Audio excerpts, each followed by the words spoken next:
This is Let Us Interrupt You, episode 49. I can't believe we've done 49 of these already. Here on a Friday. Today's date is May 27th, 2022. Memorial Day weekend is officially here. Memorial Day itself, it will be on Monday, May 30th. I'm just trying to get I apologize. I didn't mean to block the screen there. First 20 seconds in, you see my thumb there. I was trying to clean some dirt that happened to get on my laptop right now. We got a lot to digest, really. We're going to start with some really heartbreaking, sad news that Ray Liotta, the star actor of The Goodfellas, died at age 67. The actor was working on a movie, Dangerous Waters, in the Dominican Republic when he died in his sleep. His publisher told NBC News of this yesterday. He is survived by his 23-year-old daughter, Carson, who he shares with ex-wife Michelle Grace. He was engaged to Jason Nitello. The New Jersey native is best known for the role as Henry Hill in Goodfellas back in 1990. And he really was in the 90s. It wasn't exactly 1990. Liotta looked back on the movie that helped him skyrocket his career, telling The Guardian that he never planned on becoming an actor until a girl he was interested in told him to an audition for school plays. I thought it'd be in construction. He confessed. He thought he'd be a guy as a construction manager, probably, right? A guy who works in construction, but it turns out he's one of the greatest actors of all time. This is a lengthy list. He's been in Goodfellas. I wonder if it's going to give me more listings here. He was in an iconic crime drama who was directed by. I just skipped an entire paragraph here. Sorry. And this is what is quoted here. If you got one movie that people remember, that's great. If you got two, that's fantastic. He told the outlet jokingly that his daughter might be the only person who didn't love his performance. Well, she wasn't into my voiceover so much. She was like, "Oh, Dad, will you shut up already?" Before Goodfellas, Liotta received a Golden Globe nomination for playing Race Sinclair in the 1986 Something Wild, which I vaguely remember that movie. I don't remember if I saw the movie as a kid. I think I may have seen it when I was a kid. I was probably in early elementary school. It was in plenty of movies. There was one show on NBC that I think he was on. He was on the Many Saints of Newark, I believe he was in. He was in a prequel for that one. And then a prequel for The Sopranos. Oh, my dad's trying to call me. Just going to have to wait. He recently wrapped the production on the Elizabeth Banks directed film Cocaine Bear. Was set to star alongside Demi Moore and Margaret Qualley in an upcoming movie with the working title The Substance. But yeah, Liotta passed away yesterday. Very sad. Was in a lot of movies. I wish I had the list here for all the movies that he did here. But it doesn't seem like they're going to give me the entire list here, which I'm surprised because he was in a lot of movies, I think. But definitely well known for The Goodfellas. If anybody out there has not watched The Goodfellas right now, watch it. It's a hell of a classic. Anyway. So that's the sad news. It is unfortunate right now that he had passed away this weekend. Celtics won Game 5 Wednesday night, which would lead into the Game 5 from last night between the Warriors and the Mavericks. We already know one team is going to the NBA Finals, and that is the Golden State Warriors. They got the win last night, 120-110. Over the Dallas Mavericks. Klay Thompson had 32 points last night in the game. Draymond Green had 17 points in the game last night. Wiggins had 18 points. Looney had 10 points. Steph Curry only had 15 points. Only shot 5. He shot 5 for 17. He was 2 for 7 from 3. He had 15 points, 9 assists.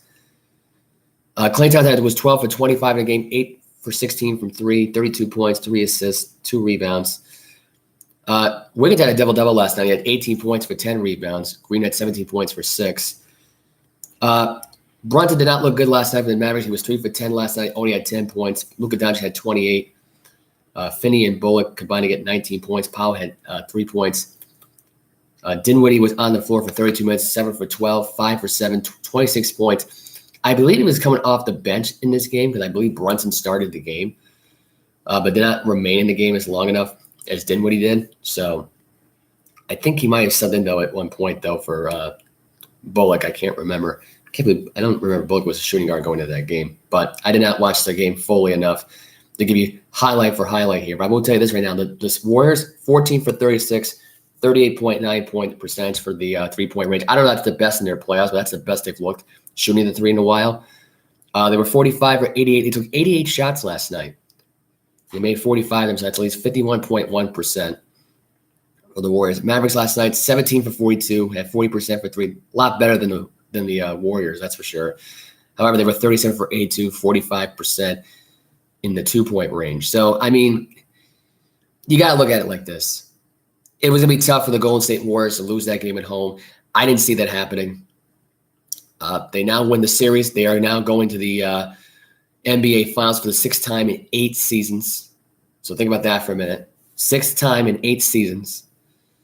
Now, the title of this episode is Warriors versus Celtics, and a question mark form, because it's kind of a question. The Celtics bound to win tonight. I say they are. I say they win Game 6 tonight. Their Game 5 was phenomenal. I will say that right now. This Game 5 was phenomenal. The way they played defense in that second half, and they were only down by 5 going into halftime.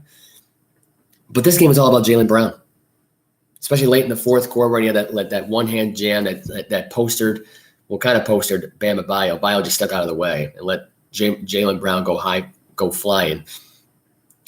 The entire bench was going insane for that dunk. But, the Celtics won 93-80. This was no effort by the Heat at all. They're tired. They're exhausted. They can't tire this Celtic team out. They've tried. They played great defense in Game 1. They did. They played great defense in Game 3. But Games 2, 4, and 5 were mostly dominated by the Celtics in their defense, really. The Celtics in this game were 10 for 33 from 3, 30%, which is not great. 33 for 71, they were 46.5% in the game. The Heat shot the ball 94 times and only made 30. And they only scored 80 points. Something's wrong with that picture. Anyway, the Heat were 7 for 45 in the game from 3. They were not good in this game at all. Butler was horrible in this game, 4 for 18, 13 points, 1 for 5 from 3, 4 6, 6 rebounds, 40 minutes on the court. What more can I say? This was a pathetic performance by the Heat. No excuse for it. Adebayo might be the best player in the entire court. 8 for 15, 18 points, 10 rebounds, no 3-pointers made there. Kyle Lowry and Struts combined 0 for 12 from 3 and 0 for 15 throughout the game. That was pretty pathetic, if you ask me. And Lowry was, I believe, was 1 for 12, I think, or 1 for 15. I think Struts was as well. Not a good look. Those last 2 games against the Celtics. And I think the series is over and concluded at this point. Gabe Vincent was probably the best bench player coming off the court right now. The rest of them were just pathetic. He had 15 points. He was 6 for 12 from the field, 1 for 7 from 3. There were just so many bad three-pointers. Like, Olivo at one point had a three-pointer wide open.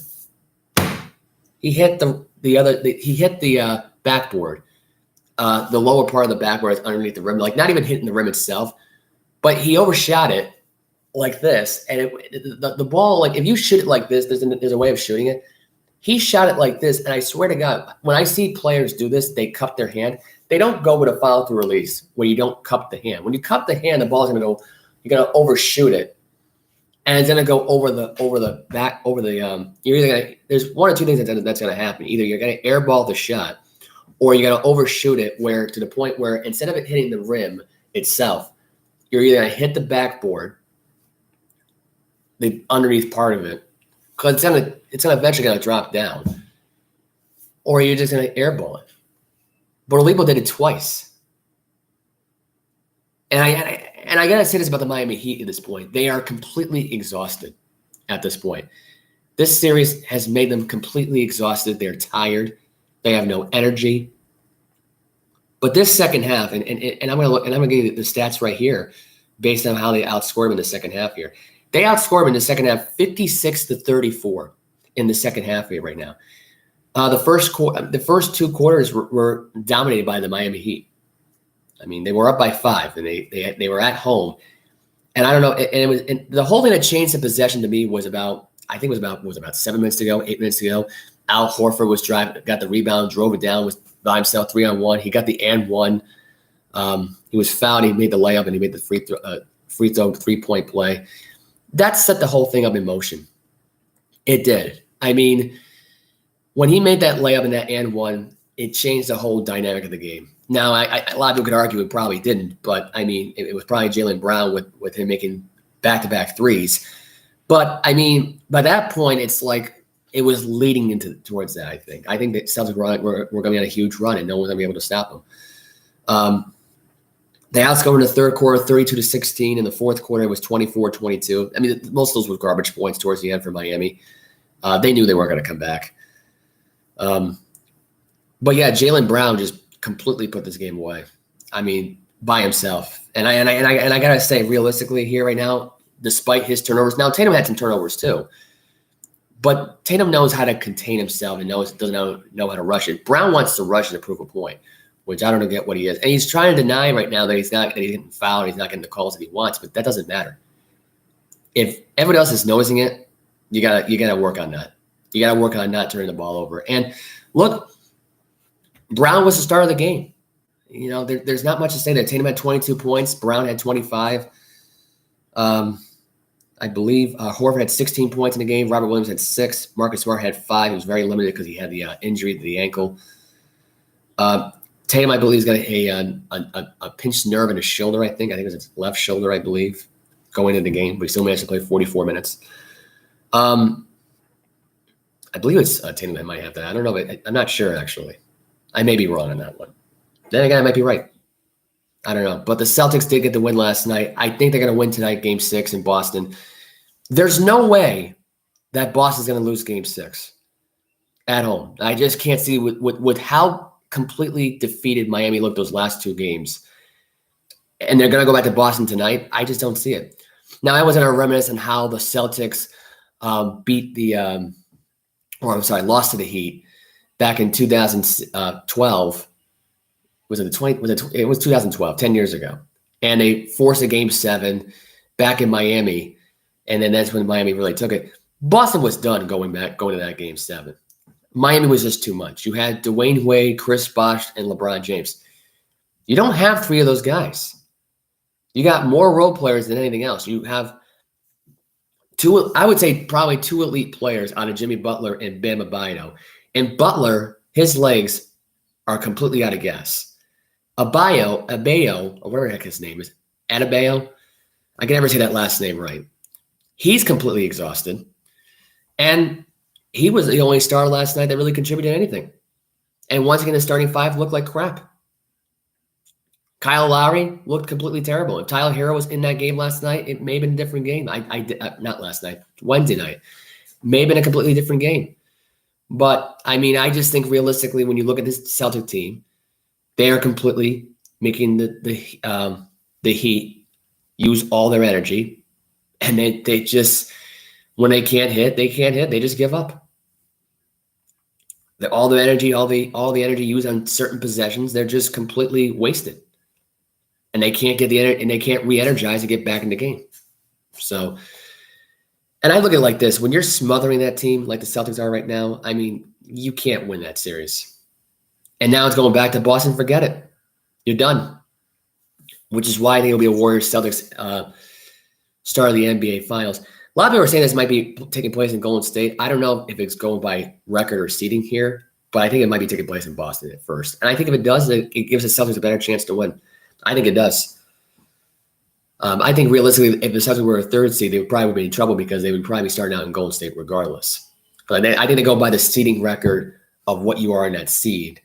If let's say you're both a 3 seed, whoever has that best record gets that home field advantage. I believe that's how it goes. I don't know if that's exactly how it goes, but the Celtics are going to have Game 5.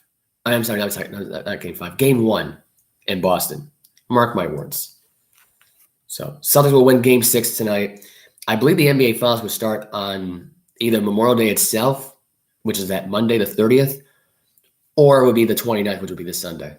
Either or. I mean, if I'm Boston, I'm kind of hoping that it starts out on a Monday because it gives you at least some rest. So I don't know. We'll see. We'll see what happens. But the Heat are done as far as I'm concerned. They look gassed heading into right after the Al Horford possession. Never mind the fact that now they still had the lead despite that before that possession even happened. They looked tired going into that third quarter. And Tyler Hero, who's been out since I believe since it was like game 3, game 4 with that groin injury, or it might have been game 4 that he got injured the groin that he didn't play in. So I mean, I don't know, but yeah, it was not a good look.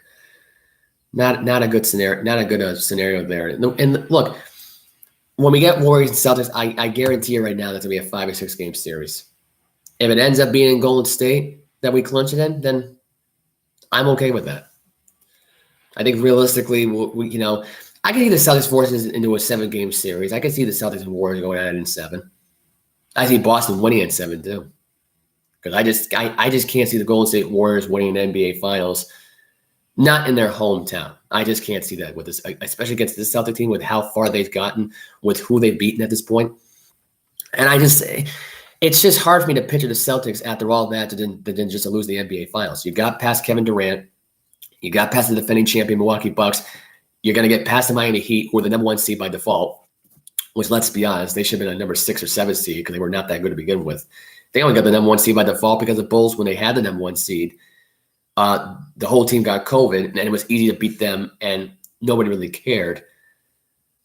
And that's the thing with the NBA. When it comes to best records in the NBA, it has to mean something. It has to mean something. If the Phoenix Suns can get to 64 wins, then so can these other teams. There's no excuse for this. And I don't get why it wouldn't matter. Like, why wouldn't home field advantage get matter? Wouldn't you want to see your team? Wouldn't you, as the home team, have the best record, have the best team, have the best fans to watch you when you start your playoff series? I don't get that logic. Why does number 1 not matter anymore? I get it. Like there hasn't been a number 1 seed that's won in a while. But I mean, let's be realistic here. There's cases where the 2 and 1 seed matchup in the NBA Finals is much better. So I mean, I don't know what to tell you there, folks. I mean, like, let me put this in perspective. When the Cleveland Cavaliers won the NBA Finals, they faced the best team, San Antonio Spurs. They were the number 1 seed that season. They completely dominated the Cavaliers, who I think were the 3 or 4 seed. They swept them. And that's with LeBron James inside Julius Ilgauskas and the rest of that clan. That was a really good Cavalier team, and they beat the crap out of the Pistons. They probably should have won the NBA Finals that season, but they didn't. Now, in this case here, you got the Warriors who are the 3rd seed. You got the Celtics who are going to go in as a 3rd seed. I don't believe there's been a third seed NBA Finals matchup in a long time. I may have to look that up, but I don't believe there's been something like that in a long time. Anyway, let's get to the NHL playoff review that took place last night. The Oilers were on a mission last night, and they successfully earned the series win. They defeated the Calgary Flames and eliminated them 5-4. Connor McDavid got the overtime win to eliminate the Calgary Flames. They were down. I believe they were down 2-0 here. The Oilers took the lead at 3-2 after Nurse, Pujuvari, Hyman, and I believe this all took place in the second period. The Flames scored 3 more goals. During the second period, they were up 4-3. Bouchard tied the game up at 4-4, and Connor McDavid 5 minutes in overtime got the game-winning goal. It was assisted by Drozati. Drozati, I believe, had about 5 assists in this with all the goals tonight. So it's rare to see the same player get all the assists in the entirety of that game. I mean, he had 5 assists for all 5 goals. But the Oilers got the win last night, 5-4. They now advance. The Calgary Flames, after winning 9-6 in Game 1, got completely beat up to death, defeated. And it was weird because this seems to be the common theme here with the Oilers now. When they win their series now, because remember they were down 3. They were down. I believe they were down. They were up 2-1. They were down 3-2. And they forced a 7-game series out of the Kings, and they beat the Kings. So that happened. And then when they started out with the Flames, they were down 1-0 in this series. And then after that one, they completely annihilated this team. Like, this team had no chance. They won their second game in Calgary. They went back to Edmonton and they won the first 2 games there. They go back to Calgary and they eliminate them. It was great. Great performance. And I had the Oilers early in the season going to the Stanley Cup final. So it's going to happen. This could happen this year. It could, depending on, because they're going to be playing the Colorado Avalanche now, because I believe the Avalanche eliminated the Blues, which I believe, or is that Game 6 on tonight? I think that's on tonight. Let me double check on that one. Yeah, that's on tonight. So I thought the Avalanche won in 5. The Blues survived a Game 5 in Colorado. Now they're going back at home to face the Avalanche again, which I don't know if that was survival mode at this point. I don't know. The Blues are going to force a Game 7 back in Colorado and clinch it there, but I just can't see Colorado losing a series after being up 3-1. I really cannot see that happening. But anyway, Hurricanes beat the Rangers last night 3-1. The Rangers scored. They were down 1-0 thanks to a Choruk shorthanded goal that was assisted by Stahl. I can never say these Russian last names or German last names or whatever nationality they are. Tied up at 1-1. Trevelyan got the 2-1 power play goal. Shavenskan got the last goal in the third period. So Hurricanes were able to put the game away and remain undefeated at home during this postseason. They've not lost a home game this postseason. I believe they are right now, if I'm not mistaken, 7-0 in this postseason run. So there's a thought for you right there for today. 7-0 and postseason play at home, and now they're going to be going back to Madison Square Garden where the Rangers play at to try to win Game 6 in New York City. I think it's going to happen, I think. I think we're going to end up seeing a Hurricanes-Oilers Stanley Cup final now. I mean, I thought we were going to see Colorado Avalanche versus the Rangers, but I don't think it's going to happen now. If the Hurricanes can't lose at home, and I can see a Game 7 being forced here by the Rangers. I really can. I think that's going to be their downfall, because you're going to use up all your energy. You're going to exhaust yourself, use up all that energy. And the Hurricanes who smother people in these home games, that seems to be the common theme right now.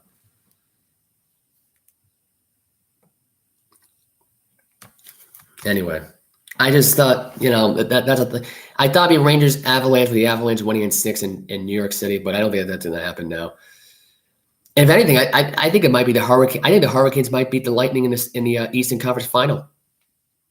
That's the way I see it. I think that's going to end up happening in the Eastern Conference Final. But yeah, Avalanche Blues Game 6 is on tonight.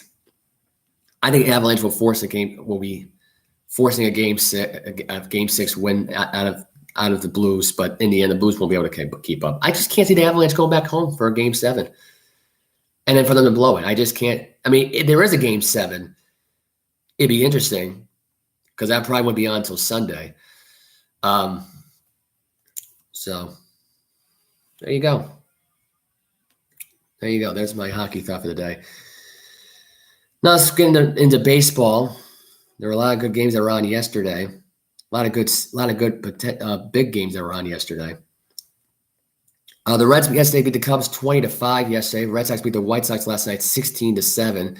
They take 2 out of 3 with the White Sox in the series after losing 3-1 on Tuesday. Or was it Thursday? It was Thursday, right?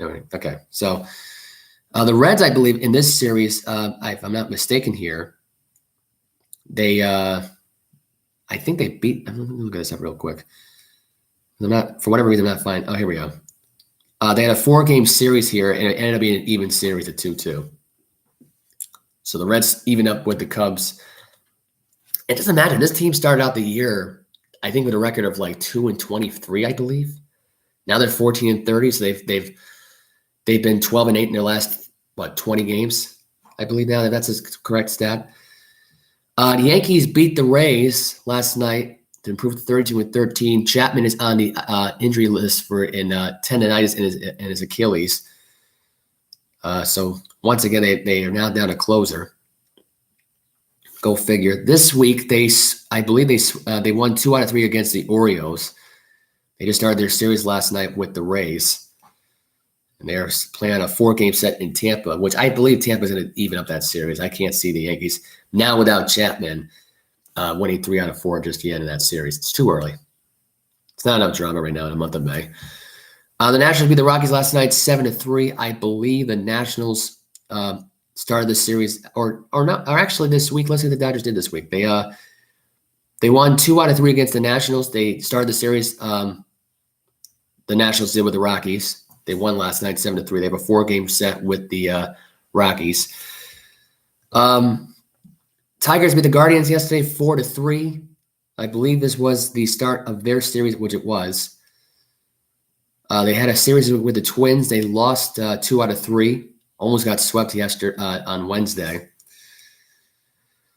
The Phillies and Braves played yesterday. I believe this was a conclusion to their series. I think the Phillies may have evened up this series, which they did. They lost the first 2, or actually they won 1, they lost 1, they lost another one, then they won this one. So both teams are going in right now at 21-24, thanks to a 4-1 victory yesterday. Royals with the Twins yesterday started their series 3-2. Brewers with the Cardinals yesterday 4-3. I believe that the Cardinals this week just started their series. They had a series this week with the Blue Jays, which, by the way, there was an even up series at 1 apiece because they won the second game at St. Louis. The Blue Jays did. Blue Jays started a series out with the Angels last night. They won 6-3.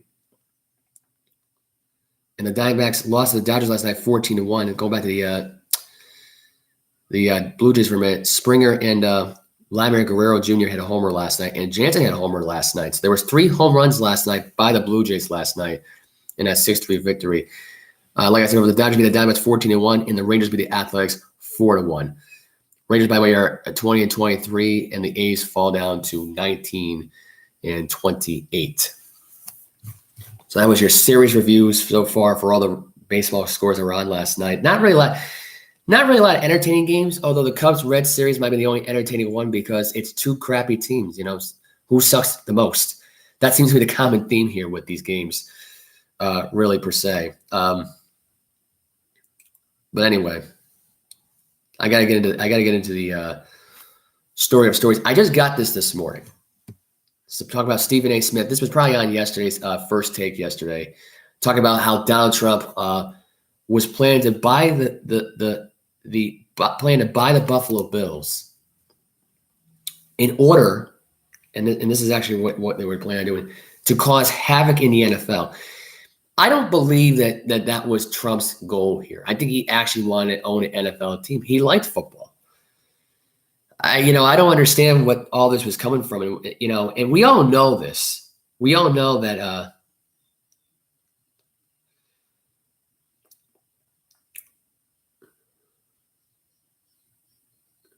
And I gotta find the quote of this whole thing. I got the story from Black and White Sports, but this is according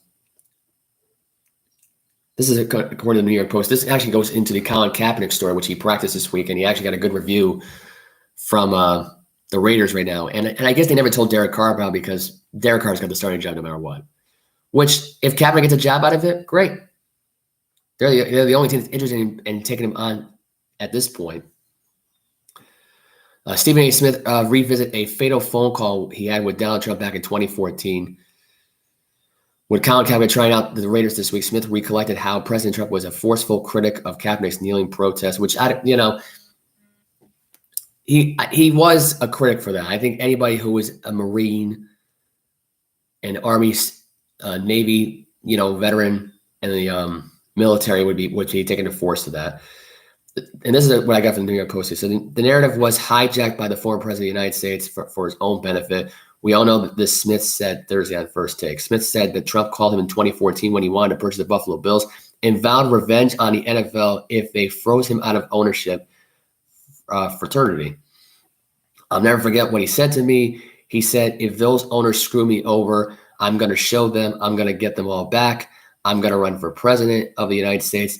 That's what he said to me back in 2014. Post quote. That's what Smith said. This is my take on the whole thing. I don't know why the NFL owners would even hate Donald Trump at this point before he became president. I don't know what the idea of it was. In fact, if I'm not mistaken here, Robert Kraft liked the idea of Donald Trump buying the the Buffalo Bills. I think him and Belichick are actually friends. Hell, Brady's friends with Donald Trump, which is the only reason why Kraft's friends with him in the first place, because you got a quarterback who, at the time, won your 6 Super Bowl championships in New England, who happened to be friends with Donald Trump. Now, they may not agree on certain things, but, despite all of this, it's not like Brady completely removed him from his life. There's no chance in hell of that happening, and I don't buy anybody that thinks that's even the case. I don't. I'm sorry. Brady is friends with a lot of wacky people. Look at Jim Gray, for example. Jim Gray's a freaking nut job. I don't know how this guy even has a career in interviewing people, because he's such a he's a guy that's so far up Brady's ass. Jim Gray, who has been known to give like the most wacky, most cringeworthy interviews to Tom Brady. Everybody else, I think he's been good with, but for Tom Brady, for whatever reason, he's got this thing with Brady. Not that there's anything wrong with it. I think it's kind of funny, actually. I think it's kind of entertaining, but yeah. But I think of this and I think to myself. So Stephen A. Smith is talking about how he's going to cause havoc, or how Trump was going to cause havoc. Excuse me, about him buying the NFL. Here's my take on the whole thing. If he was going to cause, if the NFL owners really cared and stopped him from buying it, because it's not like that there was even a deal to even be made. At the time, the Bills just weren't interested in selling their team to anybody. They just weren't interested. They weren't interested in the Trump money. I don't think it was the NFL owners who declined him for buying an NFL team, which I think that's what Trump actually thought, and that's why he ran for president. And the only reason why he won was because it was so easy to beat. I mean, I could have ran for president against Hillary Clinton, would have won. I mean, at this point, her plans were so stupid and pathetic that it's taken into effect now with Biden as president. And this is why we have high gas prices, and this is why we have inflammation. Now, would he have stopped COVID single-handedly? Hell no. In fact, this would have been a lot worse. We'd be probably still wearing masks to the end of time, which some people are already planning on doing it now as it is. And I get it. It's their comfort level. It makes a lot of sense, but it's stupid. Now, I go back to the Buffalo Bills stuff. Here's my opinion about the whole thing. If his plan was to cause havoc and here's the thing, because Colin Kaepernick never started kneeling down for the national anthem until 2016. So I don't know why he was being critical about something that took place in 2014 when at that point he was never in any danger of losing his job until Harbaugh left the job. Until Harbaugh left, Kaepernick was screwed because the other guy who was taking over as head coach hated him. Period. End of story. Wasn't a race thing. Just didn't like the guy. And he had his issues with that coach, and he had his the whole protest thing, I think, was based on the fact right now that, that he lost his job to Blaine Gabbert, which I said on this podcast before. I don't remember what episode it was. I can never keep track of these episode numbers. It's harder for me to even edit this show half the time anyway and try to cut down the clips. But realistically, Colin Kaepernick, as far as I'm concerned, kneeling down for the national anthem, disrespectful. He still needs to apologize for that. He doesn't need to go on a rant about how the NFL owners are slave owners and all this crap right now. Doesn't need to do that. Maybe he's bipolar. Maybe he just doesn't mean the stuff that he says, and everything that comes out of his mouth is like, bleh. Look at Antonio Brown. He's a little nutty too. But he is right about one thing. Colin Kaepernick did not grow up like AB did not grow up like Adam Pac-Man Jones did not grow up like Ray Lewis or Albert Hainsworth or anybody else that had to deal with a lot of crime and poverty. They ought to deal with it, and they overcame it. So, in my opinion on this whole thing, it's ridiculous. It's a stupid notion right now that Trump was going to cause havoc for the league. I don't understand why Trump would even want to have the NFL completely destroyed. Maybe he wasn't happy with the range when most of the games were. Maybe he wanted a commissioner's job. I don't know. To me, he was probably mad at the commissioner. I think he was wanting to cause havoc in the league in spite of Roger Goodell. Think about it. Roger Goodell right now is not liked by a lot of freaking people. He could be on the verge of losing his job this season. Right now, Jon Gruden won 2 early legal bouts against the NFL, against Goodell himself. So Goodell's in trouble. If Jon Gruden wins this case, I think Goodell's might be getting a pink slip. But Trump, I think, was really trying to go after Roger Goodell. I don't think he was trying to go after these NFL owners. I really don't believe he was. I don't believe. Why would he? Why would he? Imagine if he owned the Buffalo Bills today. That'd be really entertaining. He would have Super Bowl rings right now. He would. Heck, if he wanted to own the Buffalo, you know what would have been a really perfect time to own the Buffalo Bills? Back in the early 90s when you were facing Troy Aikman and Emmitt Smith and the Dallas Cowboys. That would have been an awesome time because you would have had Jerry Jones versus Donald Trump, two nutty guys. And you want to know something? They got a lot in common. They really do. So, I mean, I just think this whole thing is crazy. I really do. I think the idea of him causing havoc. Now, I think he would have caused havoc if Colin Kaepernick would have kept on kneeling. That would have, and he did keep on kneeling. I think, and people, and Trump said, "Get this off my TV." Yeah, get Colin Kaepernick off of TV. Get him off the NFL spectrum and cut the guy's ass. He already lost the job to Blaine Gabbert at that point, so what's the point? Yes, he faced Tom Brady later on, but he was not happy. You're kneeling down on live television, disrespecting the American flag. I think anybody who's been taught this for over 20 years, whether it's 20 years, 50 years, 100 years, you always stand up for the national anthem. There's never an excuse. There's always a moment of silence. You put your hand over your heart, you wait for the person to sing the anthem, and that's it. That's been a cue now since day one when this whole thing was created. There's no reason for Colin Kaepernick at that time to be kneeling down during the thing. He wasn't spreading any messages. He wasn't creating any charities out of it. He wasn't creating a social.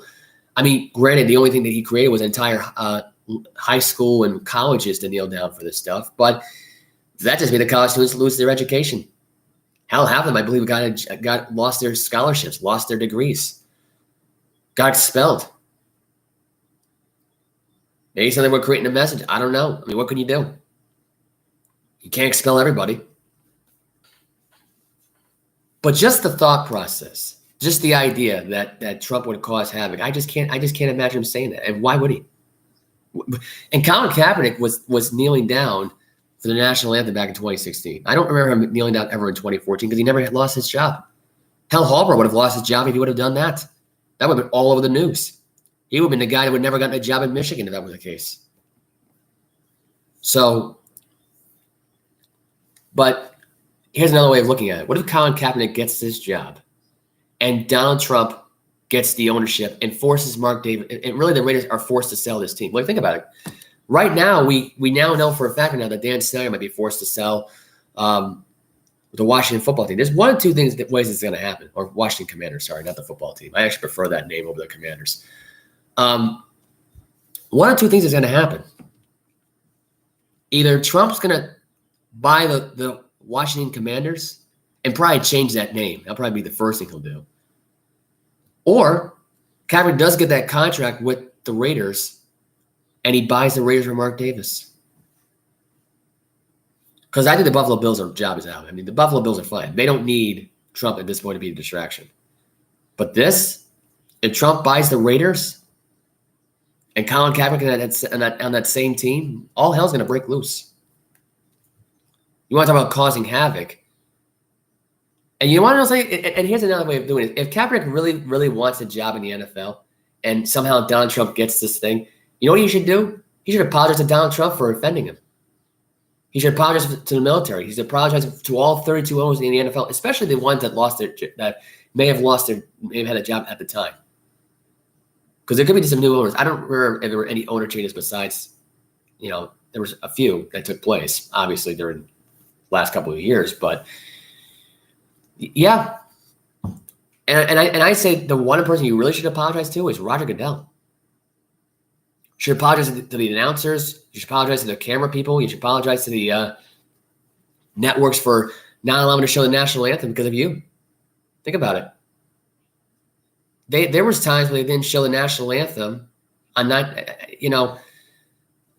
think 9/11 was on a Sunday. I think it might have been back in 2017. And they couldn't even show it because of the whole kneeling down the national anthem. They couldn't even show it. I believe it was 2017. I may be way off on this whole thing. Maybe they did show it. I just missed it. I don't remember. But that's not good. That is not good at all.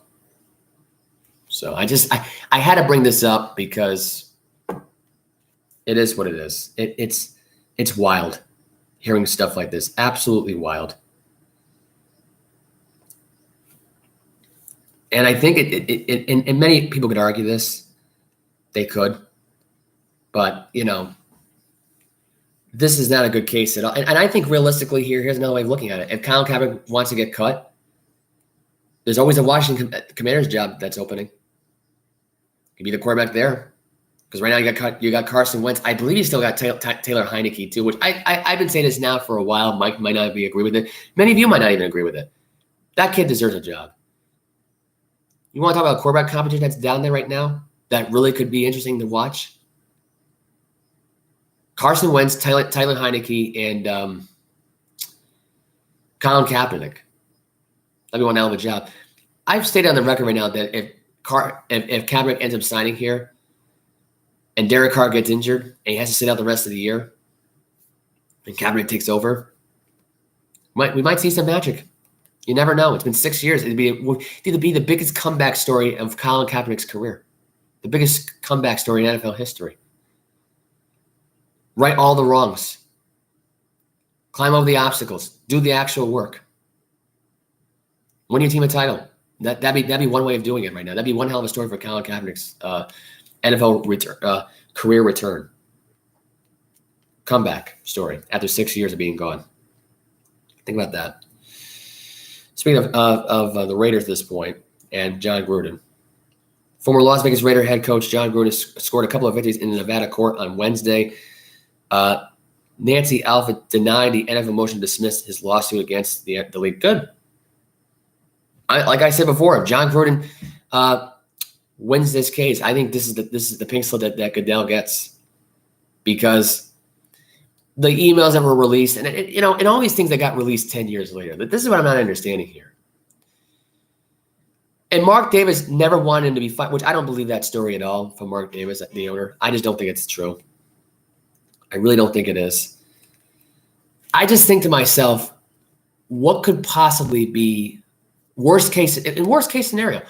What are the odds right now that Jon Gruden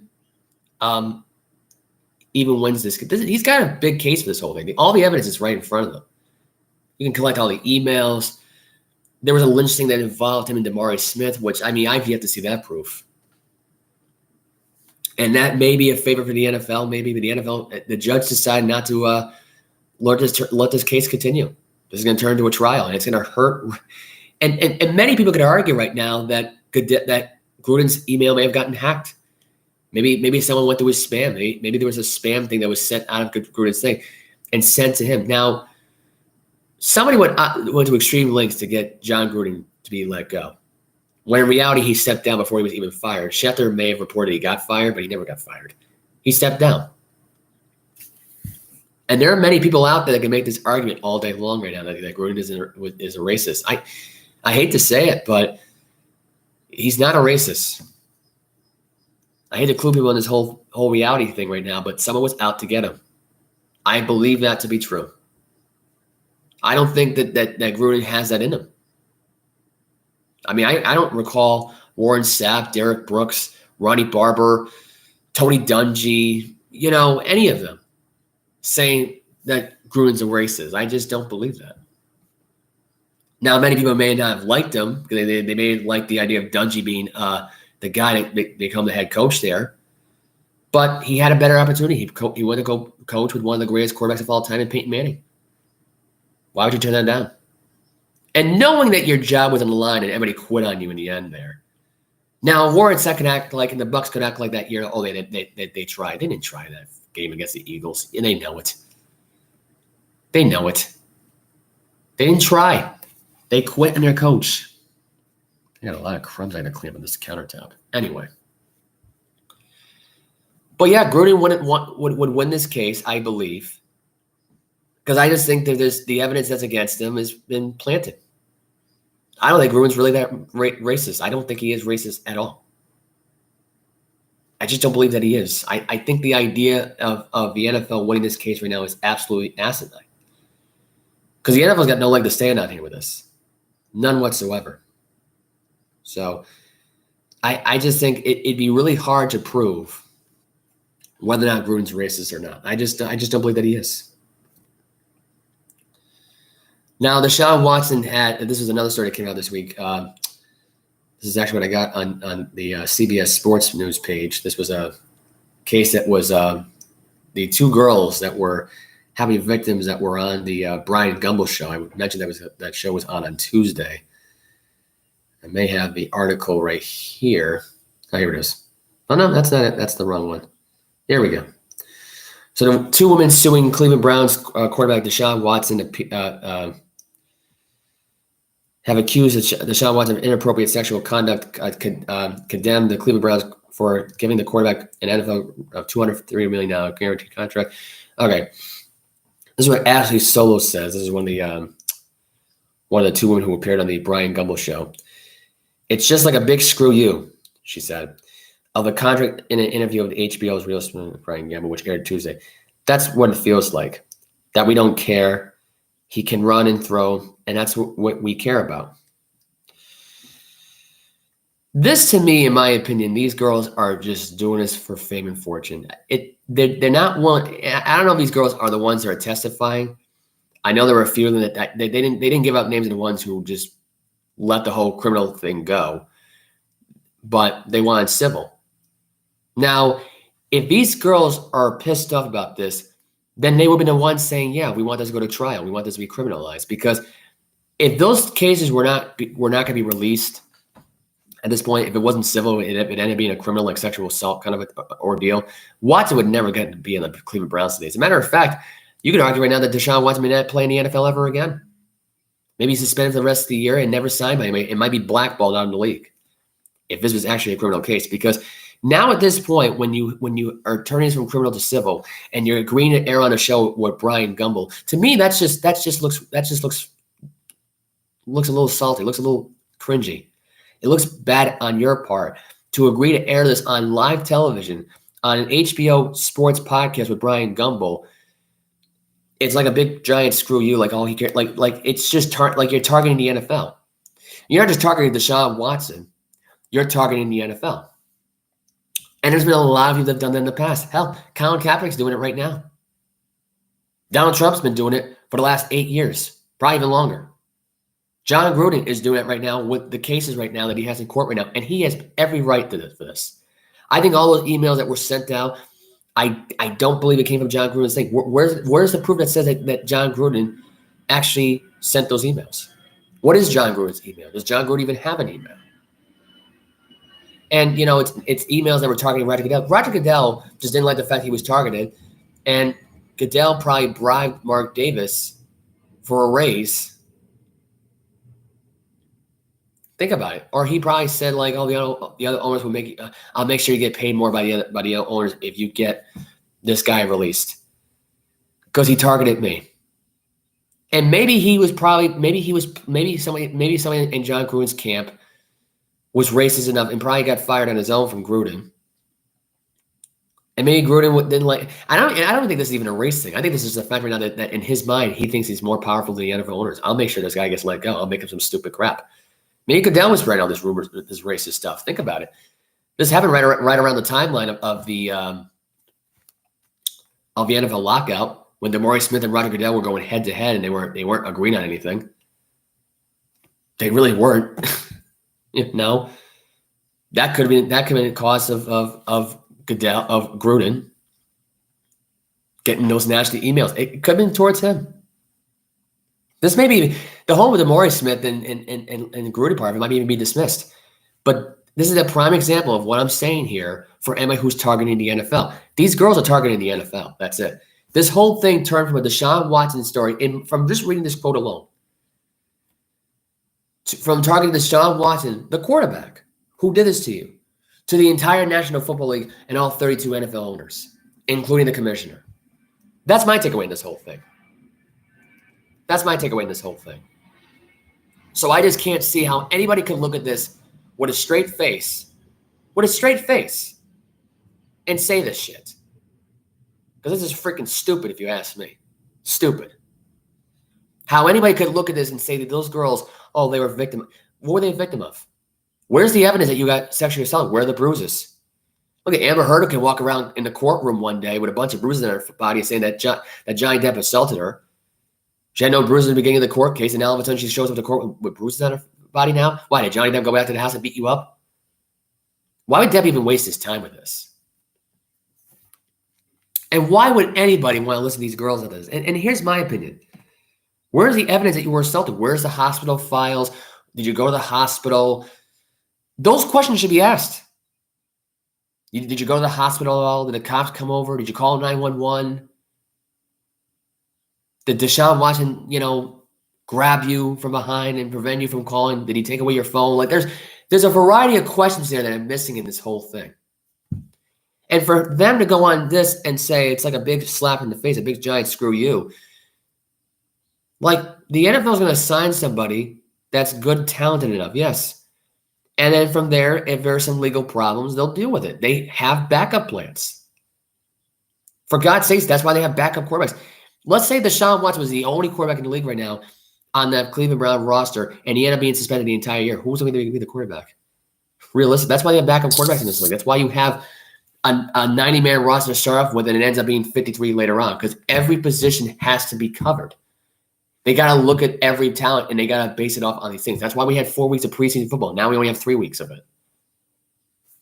I don't know how that helps the players, but it is what it is, I guess. Doesn't make a whole hell of a lot of sense. But this whole thing, saying that the women were victimized and the whole thing, if they were real victims, real legit victims, they would have had the evidence, and none of them would have stepped down from the criminal case of it, and the criminal case of it would have never been dropped. Think about it. And here's one way of looking at it. If there were 22, where there were 22, and there are 22 lawsuits in this whole thing, where are the other 20 girls?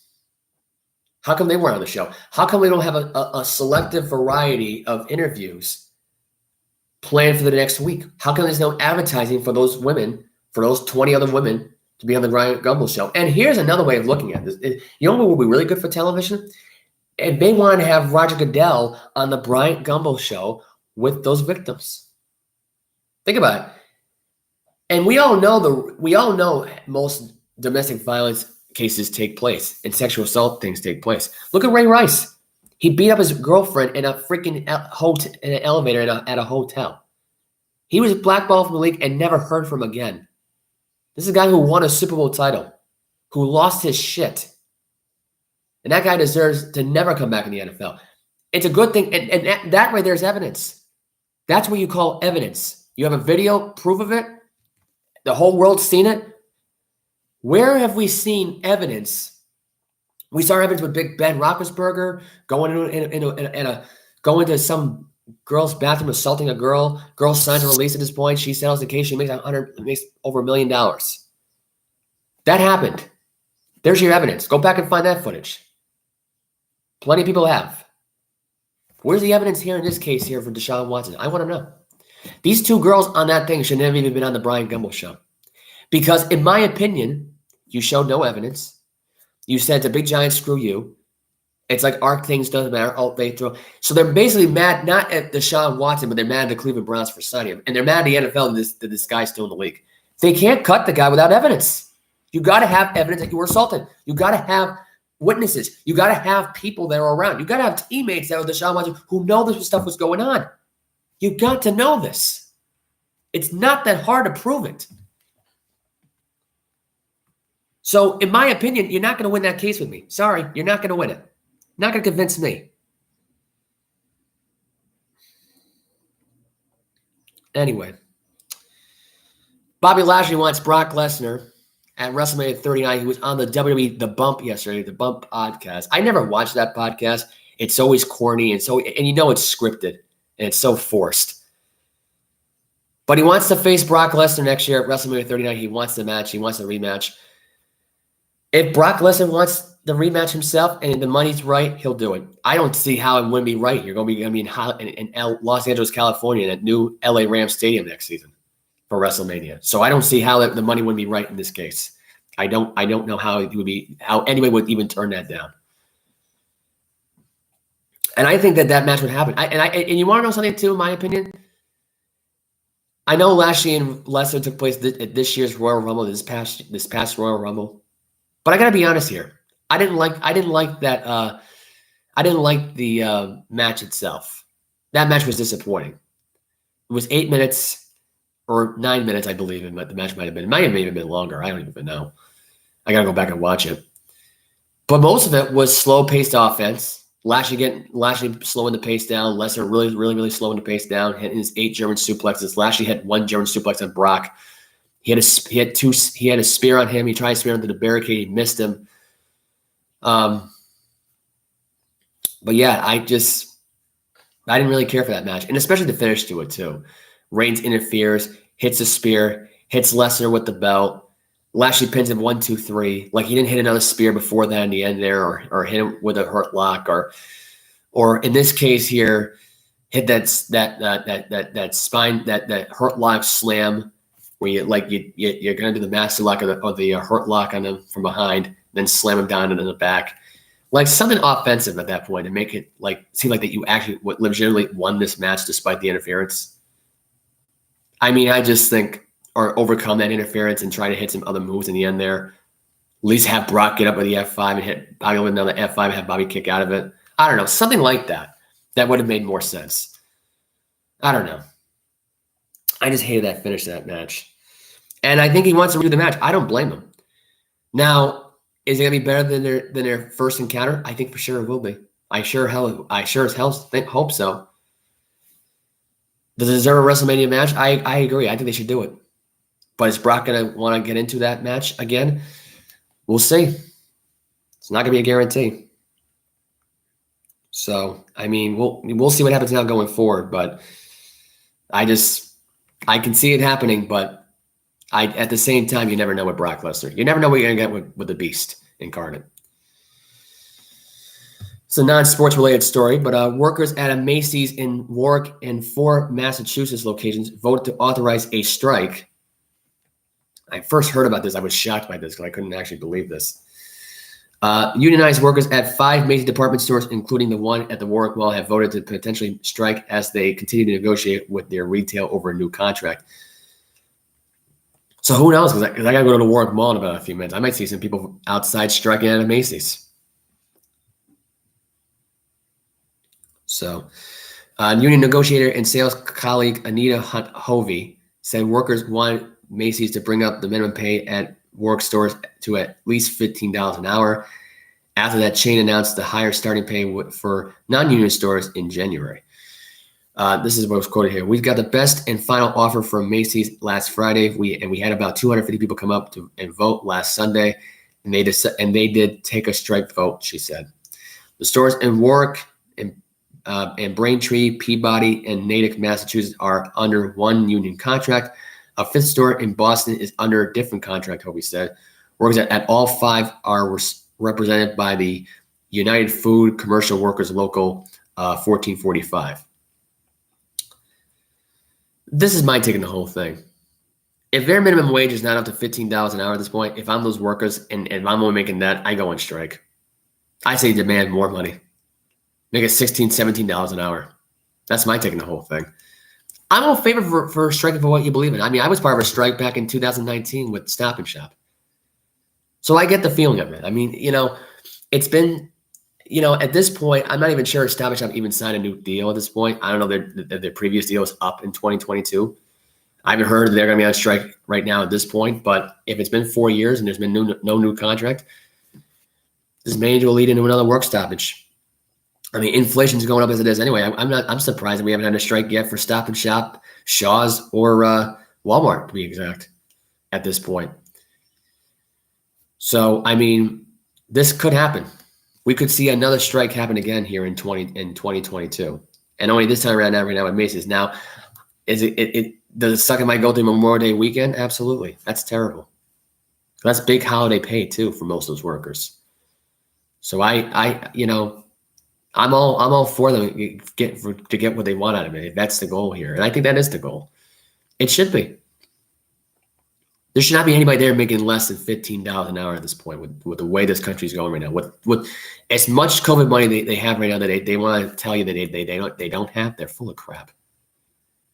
They have stock money, they have COVID money, they have Bitcoin, crypto. There's a lot of stock market things they can gather up. Believe me. They just want to have power. Most of these companies do. Most of these corporations, they want the power. Like politicians right now in Uvalde, Texas, which, by the way, I should probably bring up. Thoughts and prayers go out to that school out there. But You gotta fix the gun control in this country right now, and those senators don't want to sign up into law because they want the power. They want the power to dictate things. Just like these corporations do when they want to dictate things right here, the government wants to do the exact same thing. They want power, so do corporations. There you go. I just think that I think right now that these workers need to go on strike, and I can tell you right now, my prediction right now with the strike right now, because of how bad inflation is and how high the gas prices are, I just can't see anybody at this point going back to work anytime soon. I can see this strike lasting for about 2 months. I can see this going on from May to July. I can. That's my prediction. But I just realized on the last part of the episode, I did not put the social media trend down. So I will have that in the comment section below. I will try to copy and paste that in there. But that is the end of the show, because I do have to run. I will be back here. Let me see. I'll probably end up reviewing Game 6 maybe tonight. I don't know. After the game is over, I'm not sure. Or I'll probably just do the review tomorrow. It won't be a new episode. I'm not going to do episode 50 without Mike. So that will be just a NBA review, a sound off, which I'm not going to try to take from the Silent Monster, my buddy out in Brooklyn, who was my Facebook buddy, not my personal buddy, my Facebook buddy, podcast Facebook buddy. But anyway, yeah, I am signing off. That is the end of the show. This was episode 49. Go Celtics. I hope they win Game 6 tonight. I think they will. I think they'll close it out. And if you don't have any time this week to listen to my NBA review for Game 6 for tonight, it's okay. Enjoy Memorial Day weekend. I am off from work. I might actually end up doing the show on Monday, actually, on Memorial Day itself. So I will probably let you all know. It'll either be Monday or Tuesday. So enjoy the rest of your week. Stay safe. And yeah, that's it. Bye.